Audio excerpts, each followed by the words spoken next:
৩৬ জুলাই বর্ষপূর্তি ও বিজয় উদযাপন চলছে রাজধানীর মানিক মিয়া এভিনিউয়ে। এই অনুষ্ঠানের সাংস্কৃতিক অনুষ্ঠানের সময় হঠাৎ আগুন লাগার ঘটনা ঘটেছে।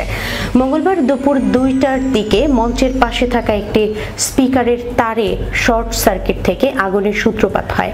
শেখ হাসিনার পালিয়ে যাওয়ার দৃশ্য বেলুনের মাধ্যমে ফুটিয়ে তোলার প্রস্তুতি নেওয়ার সময় কিছু বেলুনে আগুন লেগে তা ছড়িয়ে পড়ে।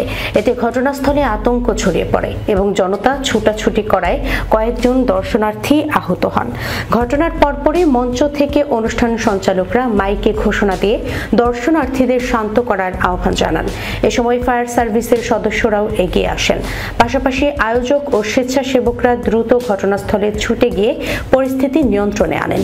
আহতদের তাৎক্ষণিকভাবে মঞ্চ এলাকা থেকে হাসপাতালে নিয়ে যাওয়া হয়। জমে উঠেছে ৩৬ জুলাই উদযাপন। গানে গানে মাতছেন হাজারো ছাত্র জনতা। উল্লেখ্য, প্রবল গণ আন্দোলনের মুখে ১ বছর আগে আজকের এই দিনে শেখ হাসিনার সুদীর্ঘ কর্তৃত্ববাদী শাসনের অবসান ঘটে। ছাত্র জনতার যে আন্দোলন পরিচিতি পেয়েছে জুলাই গণ অভ্যুত্থান নামে, তারই প্রথম বার্ষিকী ৩৬ জুলাই আজ মঙ্গলবার। বাঙালি জাতির জন্য স্মরণীয় একটি দিন। গণ অভ্যুত্থানের বর্ষপূর্তি উপলক্ষে আজ রাজধানীতে উদযাপিত হচ্ছে ৩৬ জুলাই। এ দিবস উপলক্ষে মানিক মিয়া এভিনিউতে দিনব্যাপী নানা আয়োজন করা হয়েছে। রয়েছে সাংস্কৃতিক অনুষ্ঠানের পাশাপাশি ড্রোন শো। জুলাই গণ অভ্যুত্থানের বর্ষপূর্তি উপলক্ষে রাজধানীর মানিক মিয়া এভিনিউতে ৩৬ জুলাই উদযাপন জমে উঠেছে। বিভিন্ন ব্র্যান্ড দলের গানে গানে মাতছেন অনুষ্ঠানে আসা হাজারো ছাত্র জনতা। তবে বৃষ্টির বাগড়ায় অনুষ্ঠানে কিছুটা ছন্দপতন হচ্ছে।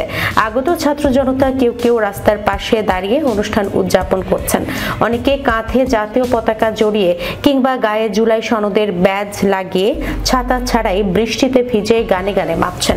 অনুষ্ঠান উদযাপন সকল শ্রেণী পেশার মানুষ যোগ দিয়েছেন।